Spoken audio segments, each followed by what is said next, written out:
Hello, everyone. This is the Eddy Network podcast, and my guest today is Anthony Howard. He'll introduce himself to you in a few moments. I want you to know that Anthony's work in human-centered leadership is very valuable, and pay attention. This hour-long conversation, I think, will be revealing to many of you about the nature of leadership in our world today. And I hope that if you find something in this, that you will contact either me or contact Anthony to talk with us about how you see leadership within your own organization be able to be transformed, where the people become a centerpiece in the way the organization is led. So now let us hear from my conversation with Anthony Howard. Hello, everyone. This is Ed Breniger. It's good to have you here today. And I want to introduce to you my friend, Anthony Howard from Australia.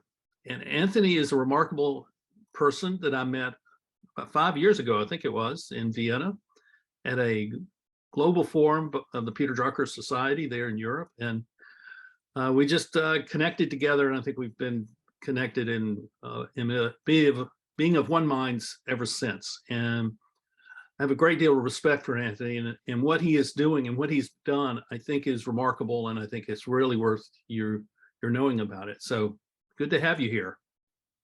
Thanks, Ed, and it's a delight. And we'll cope with my Australian accent, but it's great to be talking into to you and to your sort of friends and colleagues in the US. So thank you. Thank you, Anthony. So Anthony, would you tell us a little about who you are and what your life's trajectory has been, your work trajectory, what you have done in your life, and how it's led you to where you are today, and what's your focus now on what you're doing? Yeah, thank you. The lighthouse in the picture behind kind of captures much of my life trajectory and what I'm about.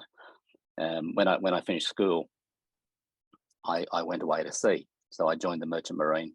I became a navigator on big ships sailing the world.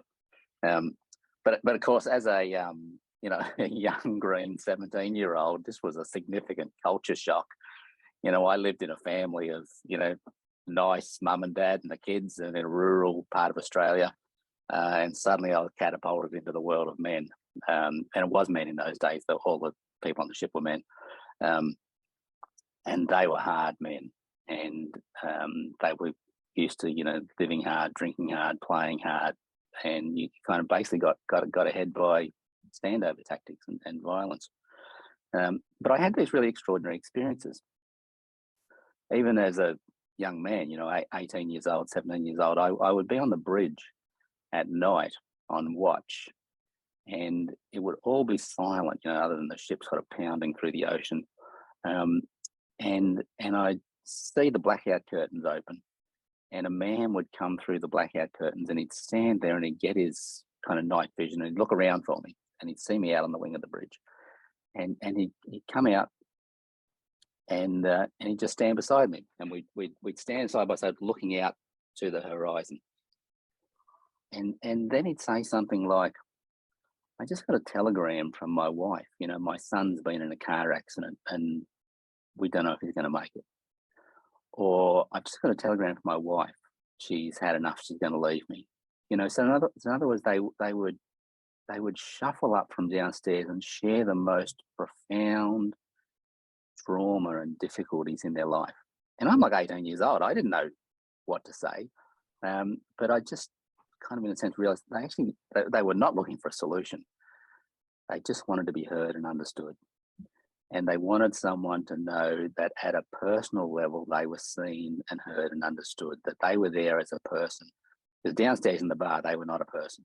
They had to try to defend their position and, defend their ego and all manner of things. But up here in this space with me, they could be themselves. And sometimes, they'd cry, and sometimes it was really distressing, and all I could say was, "Gee, that must be hard," or whatever, just. And little did I know that would kind of become my career.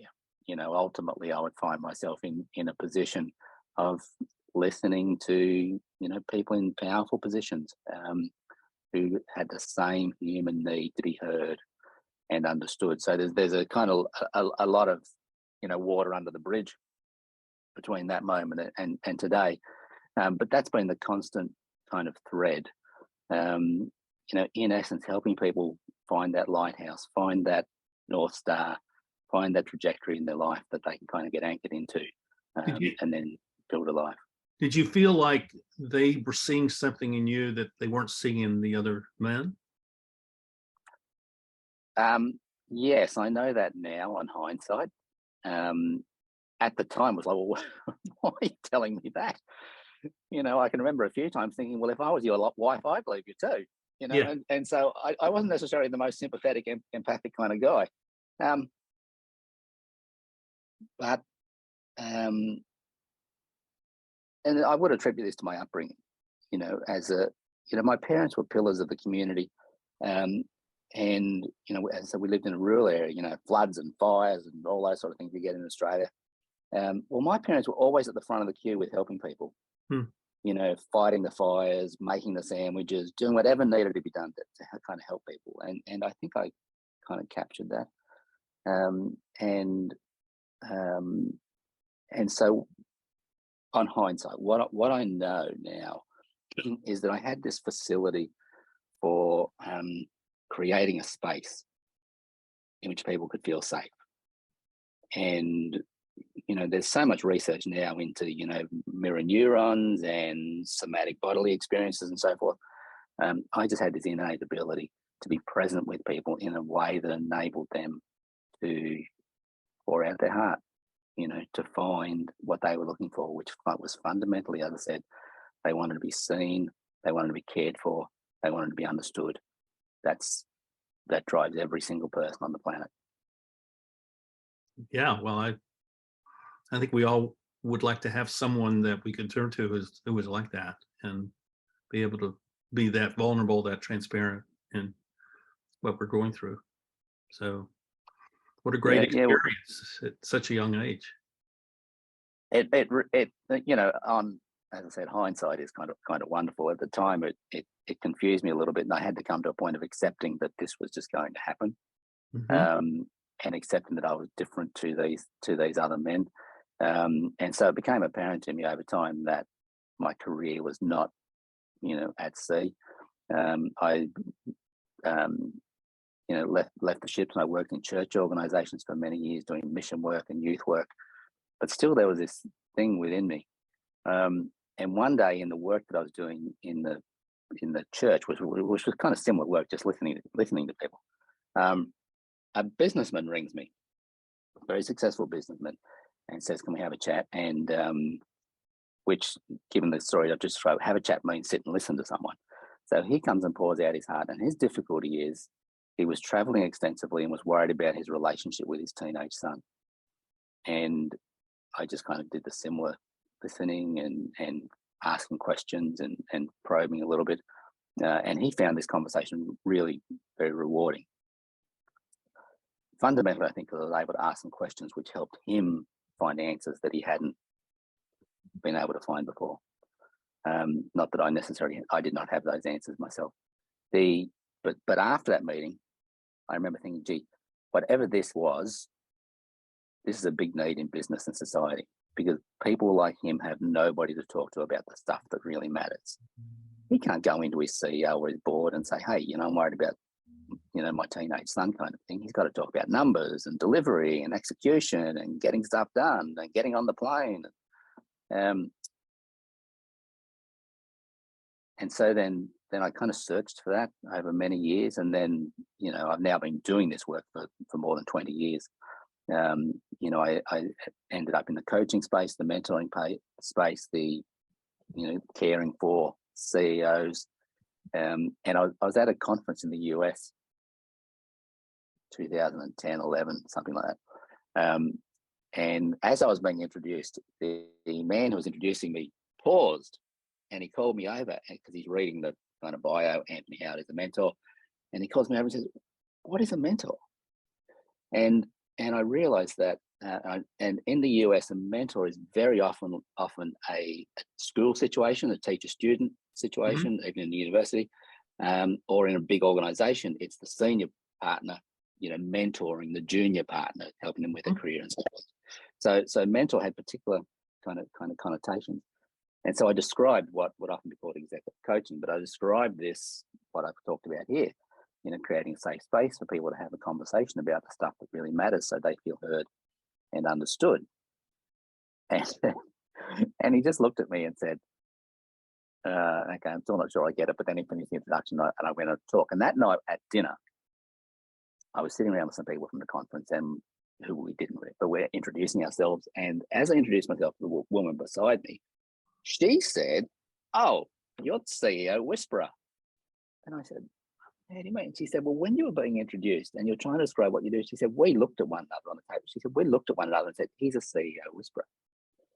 And I kind of resisted this for a long time, but when I talk, when the term is used about me, it's not a thing I gave myself, but it's the thing that I've accepted because that is kind of what I do. CEOs, I don't want to call them a horse, but there's a big ego at play. There's this big animal, there's this big beast, and they want to be cared for. They want to be heard and understood. They want to know that if you come into my space, you're not going to threaten me. You're not a predator. You're not after me. You're not after my job. You're not after my company. You're going to care for me. That's kind of what so this experience I had at sea kind of morphed over many years into becoming this CEO Whisperer, where I sit down with very senior people and talk about the stuff that matters to them and help them discover the things in themselves that they're trying to find so they can find a way forward and build a better world. I've had the very similar experience in my career, and I was never called the CEO Whisperer, but the term I used was I was the intimate outsider. Right. I come in from the outside. I don't have there's no agendas. There's nothing at stake. I'm here to serve. And as it turns out, you end up building relationships that are fairly intimate at a personal level, because that's ultimately there's no change in the organization until the leadership changes. And they don't know how to do that because that's not a part of the structure. The structure doesn't allow for that. So absolutely. I figured out I've always been driven by purpose, this lighthouse idea. What's my guiding star? And through my younger years, it was, hey, I'm here to make a difference. But it was, well, what's my particular difference? And I landed at a point of grasping that my purpose, the reason I'm on this planet, is to be the artisan of a new humanity. And so everything I've done since. Would you say that again, please? Would you say that again? The reason I'm on this planet is to be the artisan of a new humanity. Wow. And so everything I've done and everything I do today has that focus. Does this help build a more human kind of world? Does it help craft something by which we can be more human? The books I've written, the research that I do is all around this. How do I be more? What does it mean to be human? How do I be more human? How do we build more human organizations, countries, companies, and communities? And I grasped at the same time that my high leverage point was working with leaders. That if I can help this person become a better person, they'd become a better leader, we'd build a better world together. That's fantastic. And you've, in the last decade, you have done some remarkable things to put you in a position where you can do this in some new ways. Am I right about that? Yeah, that would be right, probably because of the research that I've done. One of the things that I've been doing as long as I've been doing this work, 20 years or more, and I would encourage your listeners to do this. Spend whatever period of time, but I try and make 4 to 6 weeks a year where I get out and see something very different. I try and see the future. So I talk to people outside my world, outside my network, outside my industry. If you're a miner, go and see a retailer. If you're a retailer, go and see an environmentalist. Whatever it is, like just talk to people. Don't do these tours where you think I've got to go and see the analysts. You got to do that work, but go and see people who are different to you, because someone somewhere is doing something that's going to change your world tomorrow. And if you can kind of discover that and see that, then you can kind of get ahead of that curve. And so I met really interesting people, and I'd ask them, pretty basically, so who are you? How do you become who you are? But the conversation morphed into what they were observing, and that morphed into the leadership question about, given you're observing this, and they describe that as significant challenges facing the world. The question becomes a leadership question: who is going to lead us through this? And as I met with people who I thought themselves were great leaders, they were looking for the leaders. They were saying, who can lead the world through the kind of, whether you're talking about the environmental issues, the political issues, the geopolitical issues, everyone listening to this knows the challenges the world faces. And we also know that our leaders are too small for the size of the challenges that are out there. When I talk to people and say, where are the leaders? Gee, it's a short answer. But it's not, we're not looking for strategic leaders. We're not looking for commercial leaders. We're not even looking for authentic leaders. We're looking for moral leaders. This is what I discovered. We're looking for moral leaders.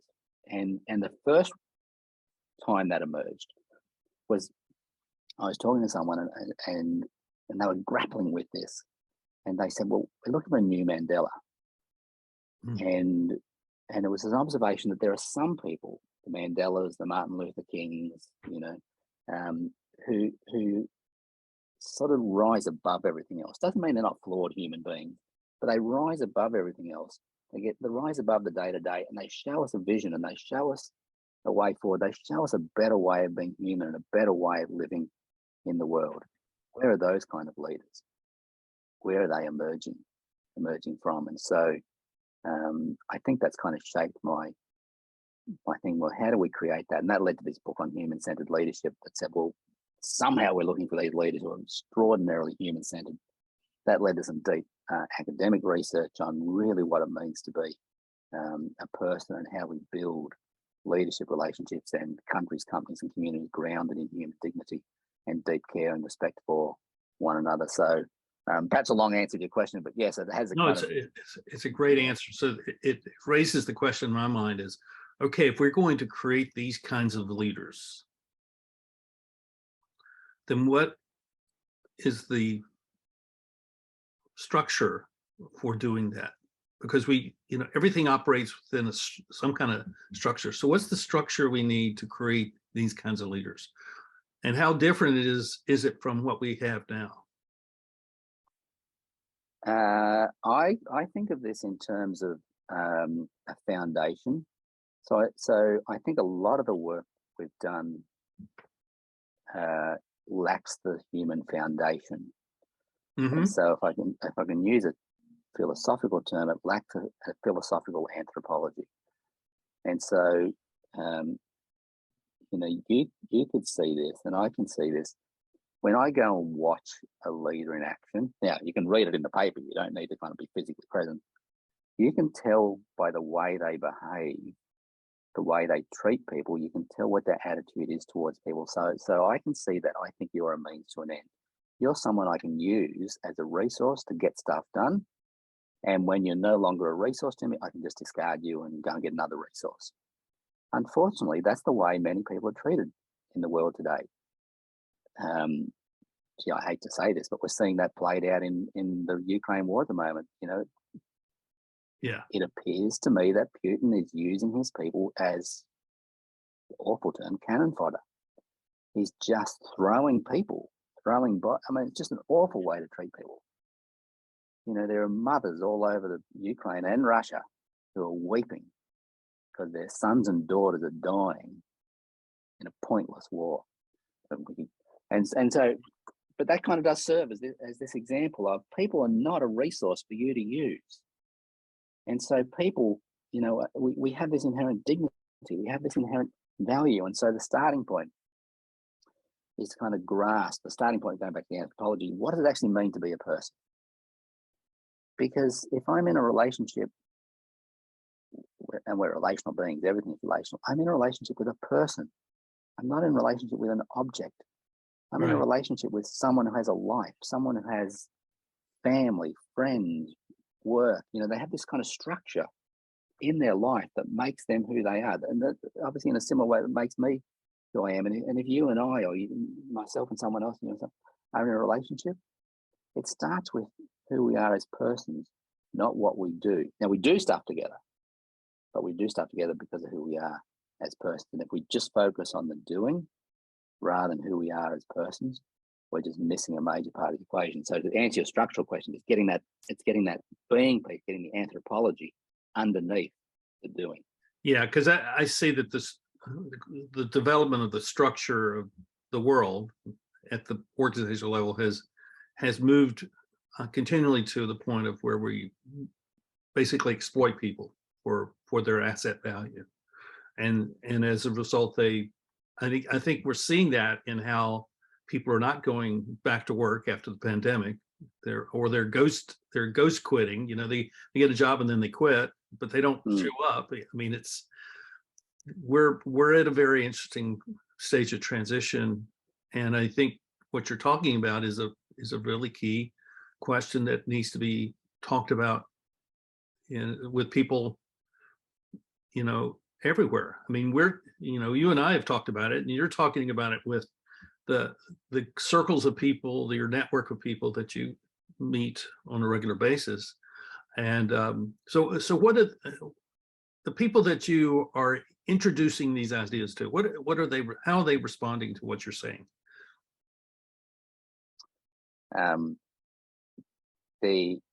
No one, of course, says, actually, no, actually, I just want to treat people badly and make a lot of money. No one says that.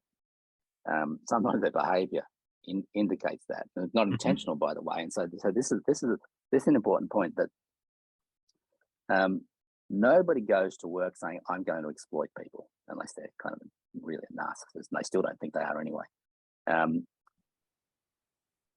Everybody, and I mean everybody, thinks that they are doing the right thing. Like, I remember having a conversation with a CEO years ago who explained to me, what a good leader he was. And he was genuine. He was a caring CEO who genuinely was trying to treat his people well. And was conscious of that in a self-reflective sense. Am I doing the right thing? Could I do better? And his daughter graduated from university and got a job in a firm who said work-life balance. They said all the stuff. But when she got to work, the reality was, she was putting in very long hours, very demanding deadlines, under enormous pressure, and she was just lamenting this. And he was telling me this story about his daughter and how tough, her bosses were on her. But as he's telling the story, the light is going on, and he suddenly realizes, actually, that's what I'm like. Mm-hmm. And so he realized that even though he was a caring kind of, he was in a system, and the system created a certain way of working that you then kind of became oblivious to. You turned a blind eye to. So on the one hand, you said, hey, look, if you need time off, just let me know, But on the other hand, you said, this has got to be in by Friday. If it's not in by Friday, we're going to have a serious problem, and we're going to have a different kind of conversation. I can say that politely, but you know what that means. And so that kind of the system that people are stuck in makes it very difficult. I met a guy at a book signing, one of those events I did several years ago, and he came up to me at my table and he says, "What's your book about?" I said, "It's a book for businesses that are in transition, who want to elevate the leadership capacities of their people." He said, "Oh, that sounds interesting." I said, "So what do you do?" And he says, I had a support group for a group of software engineers. And I said, "So how's your team working? Are they all unified and working together?" He says, "Yeah, I've got a good team." And then the money question came. Do the software engineers respect the work that your team does for them? And he looked at me with a shocked look and says, "No, they don't." It says, "Is your company clear about the impact that it wants to have with its customers?" I'm not sure about that. So I think some of this that you're doing is about just raising enough of the right questions that people begin to ask the questions themselves and say, oh, well, things aren't as good as I thought they were. And I think they need to be different than what they are. And the challenge is, so what do we do about that? You know, it's not, it's one thing to say, oh, well, now I understand. I've read Anthony's book and I think I'm all for that.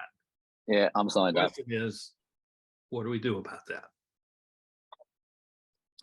So that's where I come at this. And I'm curious as to how you see this being, the things that you're talking about being applied in people's lives, and particularly in their businesses and organizations in their communities. So what is it that you see as the possibility there for people? The starting point is what does it mean to be a person? And there's 3 dimensions of being a person that are common to every single person on the planet. We have intellect, will, and reason. Sorry, intellect, will, and affection. And so this gives rise to, because we have intellect, we want to understand.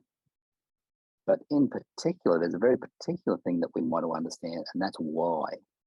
We want to understand meaning and purpose. We want to make sense of things. And so that 2-year-old child is going, why? They're not just being precocious and annoying. They're genuinely saying, well, why? And they just keep delving into it until there's a level of satisfaction. Now, sometimes, of course, we have to say, I don't know the answer to that. We'll have to kind of go and find out. But that, even if it's suppressed, you know, in children, ultimately it's still there as an adult. We want to know why. Why are we having this conversation, Ed? Why are we running this meeting? Why are you doing this podcast? Why am I in this organization? Why am I on this planet? So the questions can be existential. Why am I on this planet? And they can be practical. Why are we doing this thing here and now today?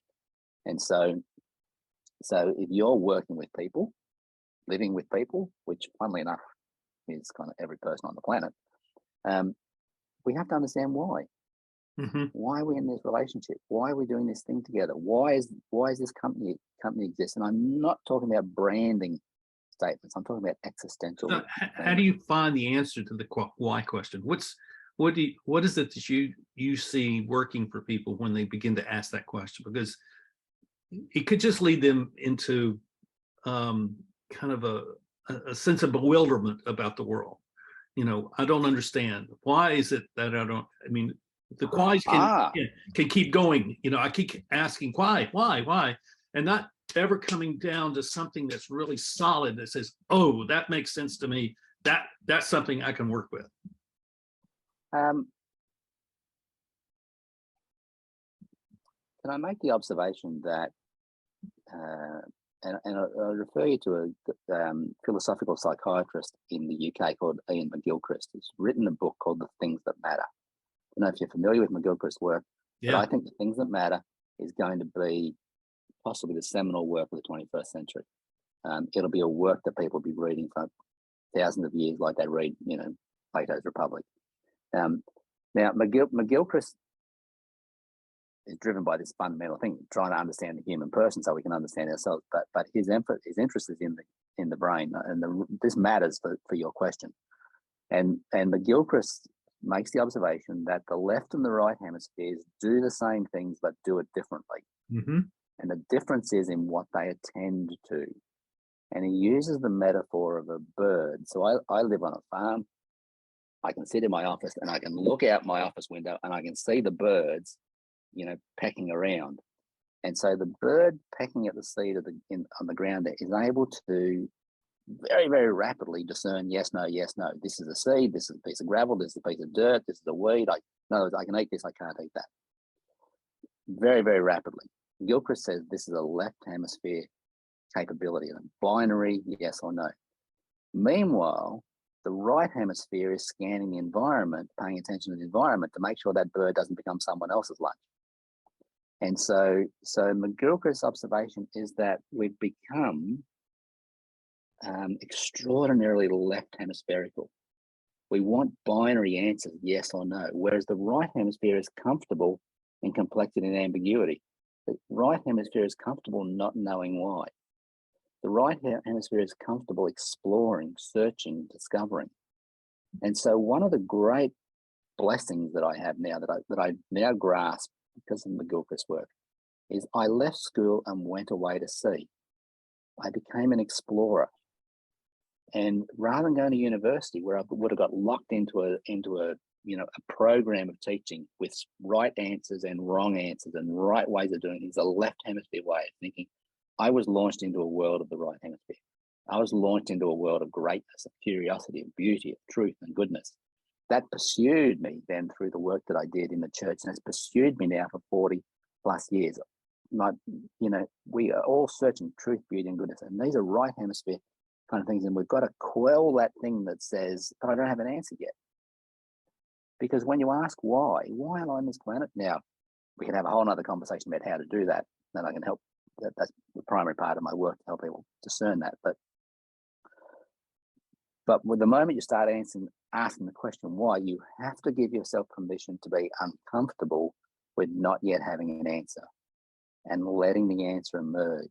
Spending time walking on a beach, looking at a sunset, experiencing awe, because awe, AWE, the experience of awe enables your mental models to shift. It shifts you to a right hemisphere mode of thinking that enables you to grasp new realities. And so, sorry, I launched into a bit of a. No, you see that aligns really well with what Harry Frankfurt and Charles Taylor write about as the two agencies of human beings. And that first agency is just the ability to say, I know I'm hungry, I'm going to go eat something. That's what all animals do. The second order of agency is being able to discern what it is that I actually want. Do I want chicken? Do I want fish if I'm hungry? Or do I want to go to a restaurant, or do I want to make my own meal? All those decisions are really surfacing out of this creativity that you're talking about, and what Gilchrist talks about is this right brain thing of creativity. So when we develop that facility for making those very complex decisions, but are very whole and holistic, then we become much more human, and we see things in a much more absolutely human. Absolutely, because the left brain is utilitarian. The left brain sees you as a resource that I can use. Right. The whole person thinking sees you as a whole person, with your strengths and weaknesses, your foibles, this because I have those things myself. Right. And so we're able to grasp, you're one like me, and so if I can go back earlier to this kind of question you asked about some of the things people can put in life, and I got onto purpose. So purpose is the first thing. Find purpose and meaning, because everyone's searches meaning. That comes from the intellect. The will, and so come back to the will. The affection is this heart drive.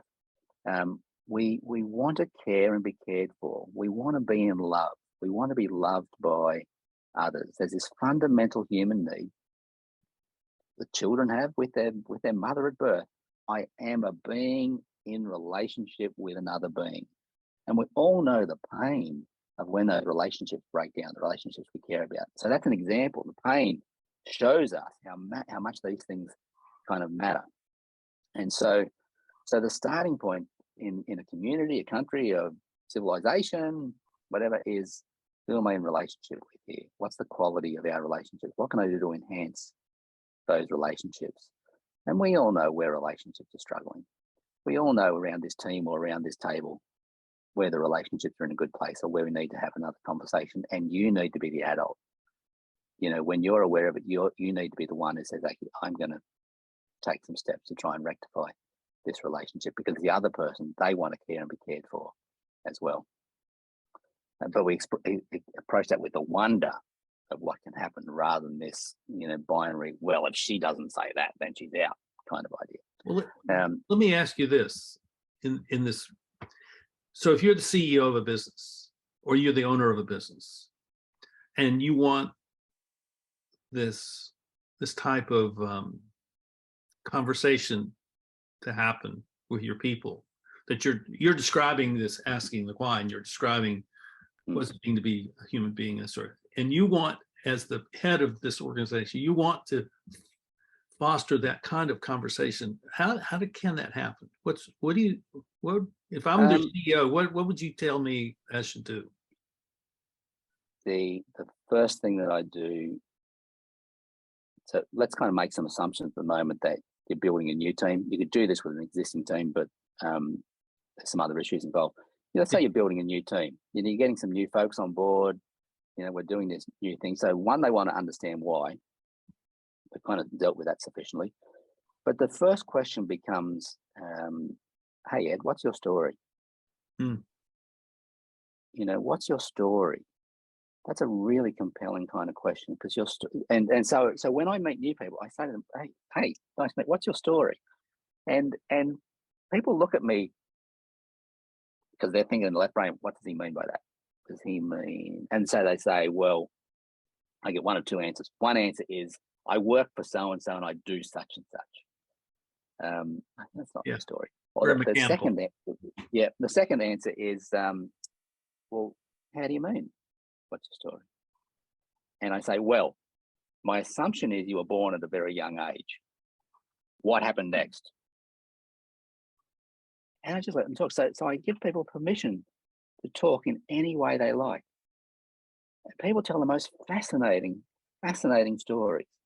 And so suddenly you've moved from, Ed Breniger at the conference, that's what your name tag says, to a person with a life and a history and a family and relationships and wholeness. You've become a person. And so the CEO, when the CEO said, I take teams away, 6 or 8 people, the executive team, we sit around for 2 or 3 days and listen to one another's story, because they've never done that. And so here's a really practical example. I did that with a team, and when we started on day 1, the CEO said to me, he said, actually, we've had something come up overnight that's a serious issue. We have to discuss this today. I said, can it wait till tomorrow at the end of the workshop? And he said, well, yes, but we can't leave here without having an answer to this question, because my concern was, well, if we started on it, we'd be spending all day on this. And so I said, okay, I'll finish up early. We'll make sure we've got time at the end. And so we then sat around for 2 days. I asked him, what's your story? So you've got CFO, head of people, head of retail. You've got these people with titles, but they told their story about struggles in their childhood and the effort they'd have to do to kind of get to the table, and all these sort of things that they put together, and the different roles that they'd had. And it was rich and deep. And then after each person told their story, we all went around the table and said, hey, this is what I heard you say. And so this deepening of the relationships. And then at the end of the workshop, second day, I said, right, so the CEO wants to raise it. They were aware of it. The CEO wants to raise this issue, and here's the thing. And so he raises the question. He said, we need to make a decision about this. And there was a woman there who was head of the bank, who had just joined the organization literally a week before. And they looked at her and she said, I think we should do X, Y, Z. This is how we'd approach it, da, da, da, da. Now, they all agreed. She literally solved it in 2 minutes flat. It had nothing to do with being the head of the bank. And so they would never have listened to the head of the bank to solve this problem, but they knew, because of her experience and her life story, she had more insight about this issue than anybody else around the table. If they hadn't done that on day 1, she would not have been listened to at all, because what would you know? You just joined the organization. We've been, and so when you hear people's story, they shift from being a role to being a person, from a function to family. And so hear their stories. And I just imagine, this is the way I've had that similar experience, and imagine what it would be like if, every day could be a sort of revelation of the unity that comes because we're really are one together. We share the same why for this company, and we trust each other, and we respect each other, and we are treating each other with dignity, and we're sensitive to the issues of exploitation and all these things. Imagine what that would be like. And it's just to me, that's just a thrilling sort of thing. I got chills when you were, Absolutely. you were telling this Yeah, story. it's really doable because it's profoundly human. You don't have to agree with this theory at all. But if you ask someone what's their story and you go around the table and listen to one another's story, you give people the freedom to speak, it'll be profound. Then the third element of being human is we are self-determining. That is, we want to shape our own lives. We want to take responsibility for our lives.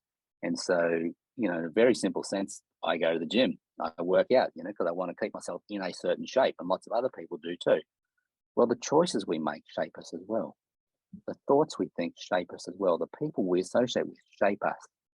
And so this is the way we determine and shape who we become.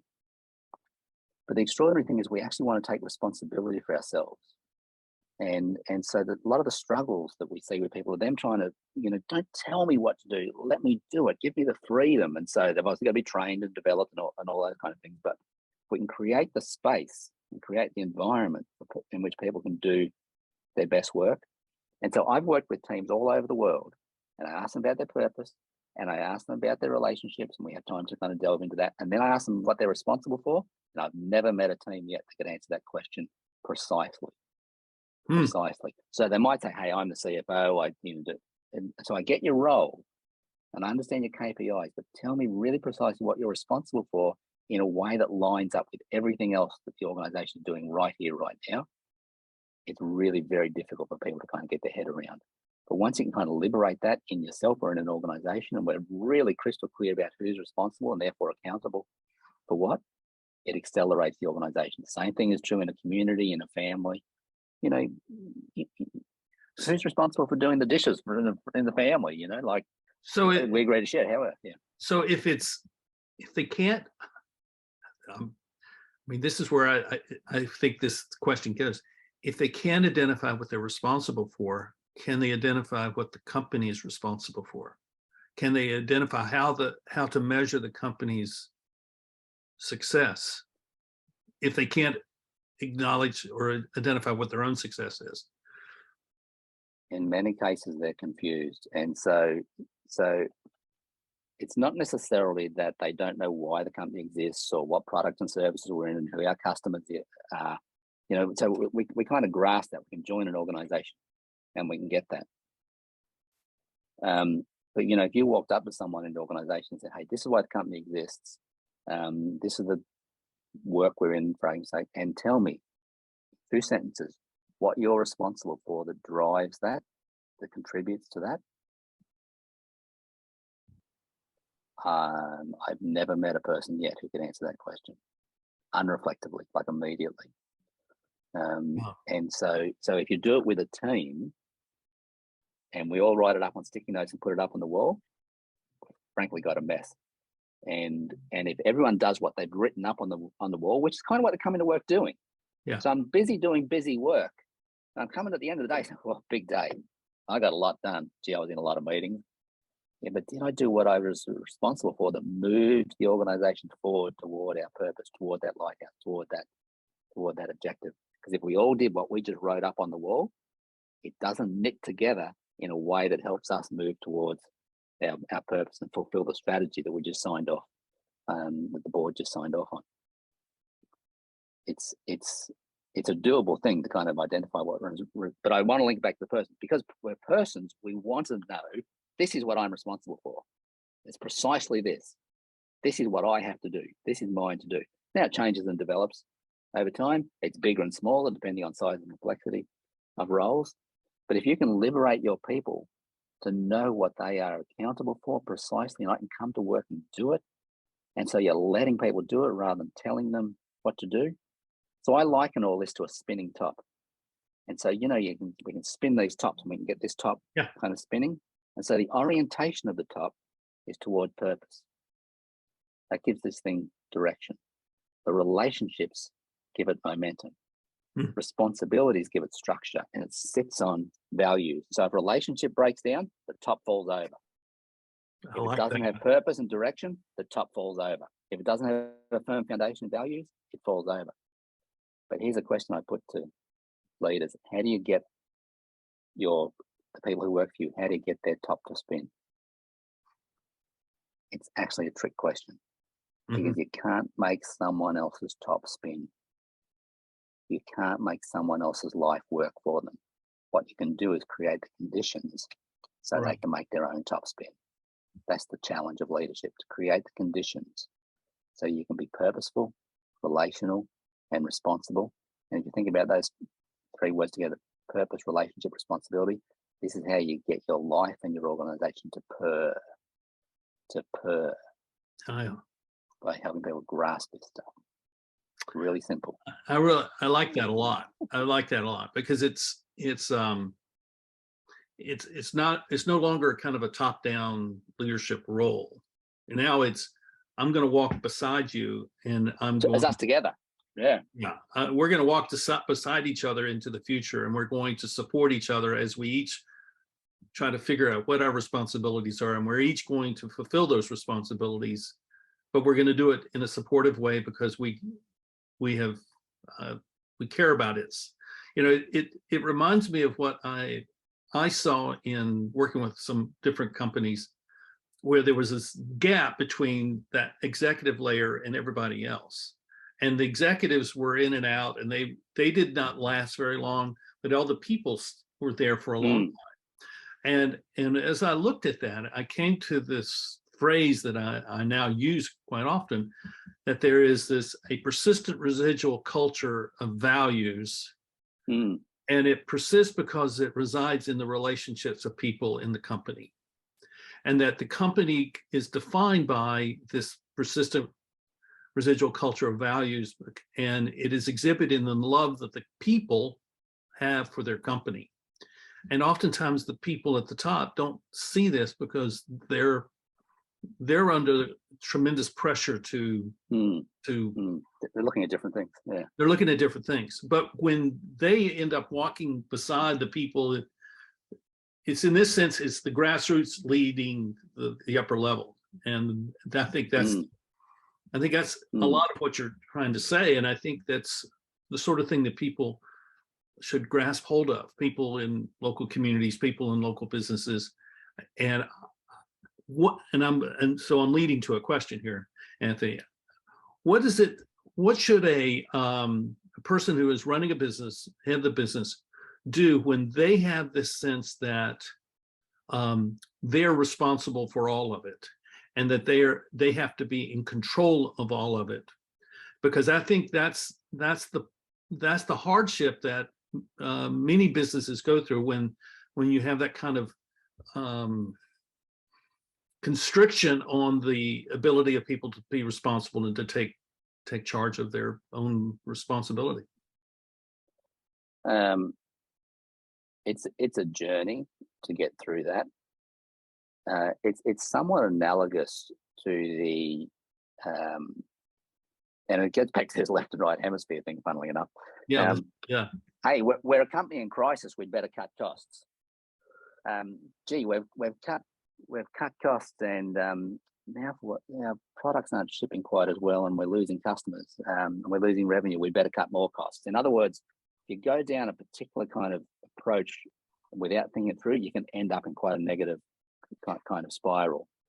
And so if you're in this kind of structure where what you've described is, we're overly command and control, we're probably got a bit of a negative view towards people, that if I give them too much freedom, they'll take advantage of it, all those kind of things. And if I'm in that mindset, I've actually got to break that mindset and kind of change the way. But I like your phrasing before about walking together, because leadership is something that is not you serving me. Leadership is something you and I do together as we walk towards this lighthouse, this common purpose. So once we're really clear, and say, hey, we're actually walking together toward this. And so I said, how can I help you do what you need to do in order to get there? And how can you help me? Now, we might have different roles and responsibilities, but as persons, we kind of can serve one another. Paradoxically, we become who we are as persons through giving of ourselves rather than taking. It's kind of this weird thing. But you see, when there's a flood, a fire, or a famine, people don't sit back and say, well, look after yourself, we say, hey, we just pitch in. like we just pitch in, we just rise up, we help people get out of the flood or whatever, because we're human beings and we see people in need. The same thing is true in organisations. The other observation I would make a lot, but stop me. People have chosen to come to work in your organisation. Mm-hmm. In many cases, they could choose to work somewhere else, but in that sense, they're volunteers, and they've made a trade. The trade says you will pay me in multiple ways. There'll be certain benefits I'll get, some of which are financial. There'll be certain benefits I get, and I'm prepared to give my labour or my effort in exchange for those benefits. But I am a volunteer, and so, funnily enough, the better you treat me, the more likely I am to stay. And the better you treat me, the more likely I am to maybe go a bit above and beyond. But funnily enough, the more stricture and control you put, the less trust you have in me. Well, I will repay that with just being a little bit less trustful. I will repay that with saying it's knockoff time, you know? And so it needs to be a change in the heart of the leader, firstly. You know, I need to be the kind of person that people are attracted to, who want to follow Mm-hmm. me, the CEO. You know, you need to be someone that people go, I want to become like you. Not. So the first thing is, gee, not I want to work in this organization, but I want to work with you, Mm-hmm. and I want to work with my boss. And you know, Yeah. that old kind of adage, you know, people join organizations and lead managers. It's the relationships that really matter and the care for people. We want to be cared for, care for our people. Pretty simple. So let me ask this last question of you. You know, and we're looking at a time in human history where we're in a stage of transition that's pretty extreme and pretty radical and pretty consequential. What's your hope for the future? What do you see for the future? And what is it that about the future that gets you up every day and drives you to talk with people like me and talk with people all over the world? And what's your kind of vision for the future? Could there be a better time to be alive? Now we can look at all the stuff that's going wrong. I'm a great fan of the Arnie movies. You know, the Terminator movies. Yeah. But at the same, and because I think what the producer was trying to say was, we're always faced with a choice, and if we make the wrong choices, that's the kind of world we create. We end up in a world where we lose control. You know, we're subject to the control of others, and of course, in the movies they draw out this idea of the resistance and so forth. I think we are at, in a sense, at a moment in history like that where we could lose control. And I don't necessarily. I'm worried about AI, but I don't necessarily mean lose control to the machines. But one of my really fundamental concerns is, you know, the moral development of people has not kept up with technological development. You know, we have the most amazing technology today. Mm-hmm. But I think in one sense, our moral development has gone backwards. We've become more fractured and fragmented. We've become less caring. We've become more competitive and less collaborative. But what gives me great hope is we might see evidence of that in society. But human beings, as people, we are desperate for that. You know, I would say the search for meaning and purpose that's on in the world today is profound. People are searching for meaning and purpose. They want to make sense of what is going on. They want to be a better person. They want to be a wonderful mother, father, brother, sister, friend, colleague. They want to understand how they can contribute to a better world. So, you know, coming out of 9/11, global financial crisis, pandemics, you know, in the last 20 years, we've had 3 major shocks. People are saying, what does it all mean?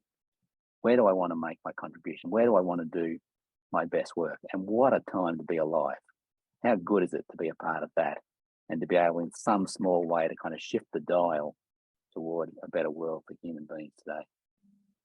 I'm totally with you on that. So how can people find you if they want to connect with you and want to read your books and hear you speak or be whispered to, or how can they find you? Yeah, Dr. Google, of course, is always helpful for finding Anthony Howard. But at the Confidere Group website or the Socratic Leader Academy website, either of those will track me down. Well, we'll put that information in the notes for the show today. And Thank you. Yeah, and I think what you're doing is fantastic, and I wish you every success. I think we're very much aligned. We're coming from very different points, perspectives, but we're very much aligned in what we're trying to do. And I'm grateful for the work that you are doing in the position that you have found yourself in at the global level. It's a real privilege. Yeah. And so I wish you well and all the success, and may you continue to do this and in every good way. So thanks you. A lot for being with us. No, it was a delight. It was a delight, and anything we can do to build a more human world. Well, we'll do this together. Okay, I will see you soon, and everyone, thank you for watching. Thank you for joining Anthony and me today in our conversation. I wanted to follow up with one piece, and I think it's important that you get to know who Ian McGilchrist is. If I can arrange for a conversation with him, I'll do that, and we'll talk about some of the things that Ian writes about in his book, The Matter with Things. It's a heavy tome. It's something that'll take maybe for some of you a lifetime to read. I read it, and it's like reading an annotated footnotes of my own life, because the thing he's describing in terms of this right brain, left brain thing is really the way my life has been lived and experienced for almost 70 years. So I encourage you to look into Anthony's work, look into Ian McGilchrist's work, and I think it'll be beneficial to you. And so I thank you, and I'll see you next time. Bye-bye.